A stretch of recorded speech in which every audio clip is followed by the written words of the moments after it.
ಎಲ್ಲರಿಗೂ ನಮಸ್ಕಾರ. ಅಡುಗೆ ಮನೆ ಚಾನಲ್ಗೆ ಸ್ವಾಗತ. ಫ್ರೆಂಡ್ಸ್, ನಾನಿವತ್ತು ಚಿಕನ್ ಗ್ರೇವಿ ರೆಸಿಪಿನ ಶೇರ್ ಮಾಡ್ಕೋತಾ ಇದ್ದೀನಿ. ಅದಕ್ಕೂ ಮುಂಚೆ ಯಾರೆಲ್ಲ ನನ್ನ ಚಾನಲ್ ನೋಡ್ತಾರೆ ದಯವಿಟ್ಟು ಫಾಲೋ ಮಾಡಿ, ಸಬ್ಸ್ಕ್ರೈಬ್ ಮಾಡ್ಕೊಳ್ಳಿ ಅಂತ ಕೇಳ್ಕೊತೀನಿ.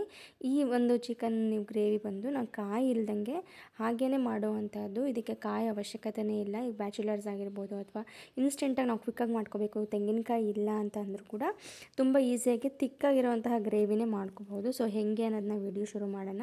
ಇವಾಗ ನಾನು 3/4 kg ಅಷ್ಟು ಚಿಕನ್ನ ನೀಟಾಗಿ ಚೆನ್ನಾಗಿ ತೊಳೆದು ಒಂದು 4 ರಿಂದ 5 ಸರಿ ಚೆನ್ನಾಗಿ ತೊಳೆದು ಒಂದು ಸೋಸೋದ್ರಲ್ಲಿ ಹಾಕಿಟ್ಕೊಂಡಿದ್ದೀನಿ. ನೀರು ಚೆನ್ನಾಗಿ ಬಿಟ್ಕೊಂಡ್ರೆ ಚೆನ್ನಾಗಿರುತ್ತೆ. ಸೊ ಹಾಗಾಗಿ ಈಗ ನಾನು ಇವಾಗ ಅದಕ್ಕೆ ಏನೇನು ಐಟಮ್ಸ್ ಬೇಕು ಎಲ್ಲವನ್ನು ರೆಡಿ ಮಾಡಿ ಇಟ್ಕೊಂಡಿದ್ದೀನಿ, ನಿಮ್ಗೆ ತೋರಿಸ್ತೀನಿ. ಒಂದು 4 ರಿಂದ 5 ಈರುಳ್ಳಿ, ಹಾಗೆ ಒಂದು 2 ರಿಂದ 3 ಟೊಮ್ಯಾಟೊ, ಶುಂಠಿ, ಬೆಳ್ಳುಳ್ಳಿ.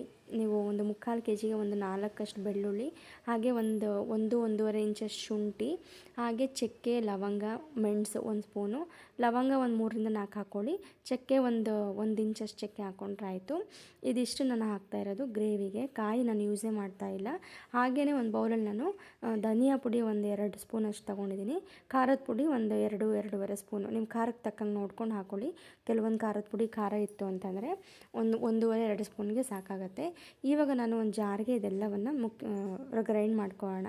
ಆವಾಗಲೇ ತೋರಿಸಿದ್ನಲ್ಲ, ಶುಂಠಿ, ಬೆಳ್ಳುಳ್ಳಿ, ಚಕ್ಕೆ, ಲವಂಗ, ಟೊಮೆಟೊ, ಈರುಳ್ಳಿ ಇದಿಷ್ಟನ್ನು ಹಾಗೆಯೇ ಖಾರದ ಪುಡಿ, ಧನಿಯಾ ಪುಡಿನ ಹಾಕ್ಕೊಂಡು ನೈಸಾಗಿ ಪೇಸ್ಟ್ ಮಾಡ್ಕೊಳ್ಳಿ. ತುಂಬಾ ಬೇಗನೆ ಆಗೋವಂತಹದ್ದು, ತುಂಬ ಕ್ವಿಕ್ಕಾಗಿ ಆಗುತ್ತೆ. ಹಾಗೆ ಕಾಯಿ ಯೂಸ್ ಮಾಡ್ದೇ ಮಾಡಬಹುದು.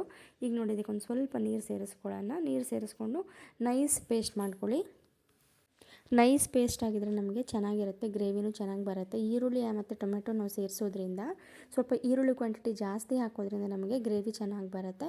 ಇವಾಗ ಒಂದು ಬಾಣಲೆಗೆ ನಾನು ಒಂದು 2 ರಿಂದ 3 ಟೇಬಲ್ ಸ್ಪೂನಷ್ಟು ಎಣ್ಣೆ ಹಾಕ್ಕೊಂಡು ತೊಳೆದಿಟ್ಕೊಂಡಿದ್ನಲ್ಲ ಅದನ್ನು ಚಿಕನ್ನ ಹಾಕೋತಾ ಇದ್ದೀನಿ. ಈ ಚಿಕನ್ ಹಾಕ್ಕೊಂಡು ಇದಕ್ಕೆ ನಾವು ಉಪ್ಪು ಸೇರಿಸ್ಕೊಳ್ಳೋಣ. ಕಲ್ಲುಪ್ಪು ಹಾಕೋತಾ ಇದ್ದೀನಿ. ಕಲ್ಲುಪ್ಪು ಹಾಕೊಂಡ್ರೆ ಟೇಸ್ಟ್ ಚೆನ್ನಾಗಿರುತ್ತೆ ಅಂತ. ಹಾಗೆ ಚಿಟಿಕೆ ಅರಶಿನ ಹಾಕ್ಕೊಂಡು ನಾವು ಈ ಚಿಕನ್ನ ಚೆನ್ನಾಗಿ ಹುರ್ಕೋಬೇಕು. ನಾವು ಚಿಕನ್ನಲ್ಲಿರುವಂತಹ ನೀರಿನ ಅಂಶ ಎಲ್ಲ ಹೊರಟೋಗೋವರೆಗೂ ನಾವು ಚೆನ್ನಾಗಿ ಹುರ್ಕೊಳ್ಳೋಣ. ಸ್ವಲ್ಪ ಆವಾಗ ನಾವು ಕೈ ಆಡ್ತಾ ಇರಬೇಕು, ಇಲ್ಲಾಂದರೆ ಸೀದಂಗೆ ಆಗಿಬಿಡತ್ತೆ.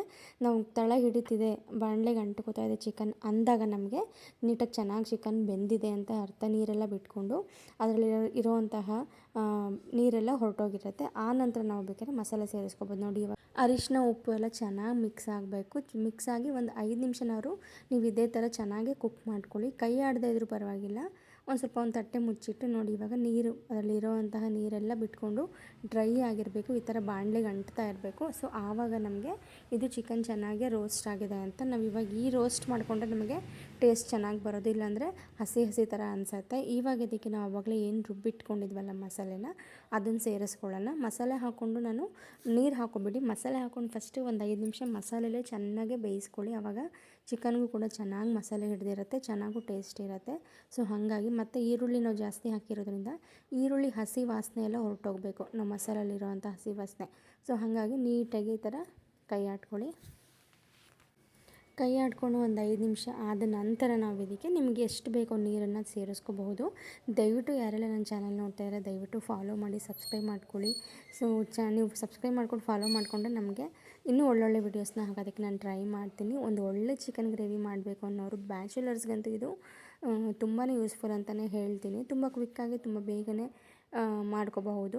ಹಾಗೆ ನೋಡಿ, ಇವಾಗ ನೀವು ಚೆನ್ನಾಗೆ ಮಸಾಲೆ ಹಸಿ ವಾಸನೆ ಎಲ್ಲ ಅದು ನಮಗೆ ಸ್ಮೆಲ್ಲಲ್ಲೇ ಗೊತ್ತಾಗ್ಬಿಡುತ್ತೆ, ಹಸಿ ವಾಸನೆ ಹೊರಟೋಗಿರುತ್ತೆ. ಆನಂತರ ನಾವು ಜಾರಲ್ಲೇ ಮಿಕ್ಕಿರುವಂತಹ ಮಸಾಲೆ ನೀರೆಲ್ಲ ಸೇರಿಸ್ಕೊಂಡು ಹಾಕ್ಕೊಂಡು ಒಂದು 10 ರಿಂದ 1/4 ಗಂಟೆ, 10 ನಿಮಿಷ ಇಲ್ಲ 1/4 ಗಂಟೆ ನಾವು ಚೆನ್ನಾಗಿ ಬೇಯಿಸ್ಕೊಂಡ್ಬಿಟ್ರೆ ನಿಮಗೆ ಗೊತ್ತಾಗುತ್ತೆ ಚಿಕನ್ ಬೆಂದಿದೆಯೋ ಇಲ್ಲ ಅಂತ. ಸೊ ಗ್ರೇವಿ ತಿಕ್ನೆಸ್ ನೋಡ್ಕೊಂಡು ಚೆನ್ನಾಗಿ ಬೇಯಿಸ್ಕೊಳ್ಳಿ. ಬೇಯಿಸ್ಕೊಂಡ ನಂತರ ನಿಮಗೆ ರೆಡಿಯಾಗಿರುತ್ತೆ. ತುಂಬ ಕ್ವಿಕ್ಕಾಗಿ ಒಂದು 1/2 ಅವರಲ್ಲೆಲ್ಲ ನಿಮಗೆ ಚಿಕನ್ ಗ್ರೇವಿ ಅನ್ನೋದು ರೆಡಿ ಆಗಿಬಿಡುತ್ತೆ. ನೋಡಿ, ಇವಾಗ ನಾನು ಈ ಥರ ತಟ್ಟೆ ಮುಚ್ಚಿ ಬೇಯಿಸ್ತಾ ಇದ್ದೆ. ಒನ್ಸ್ ನೀವು ಚೆಕ್ ಮಾಡಿಕೊಂಡ್ರೆ ನಿಮಗೆ ಗೊತ್ತಾಗುತ್ತೆ.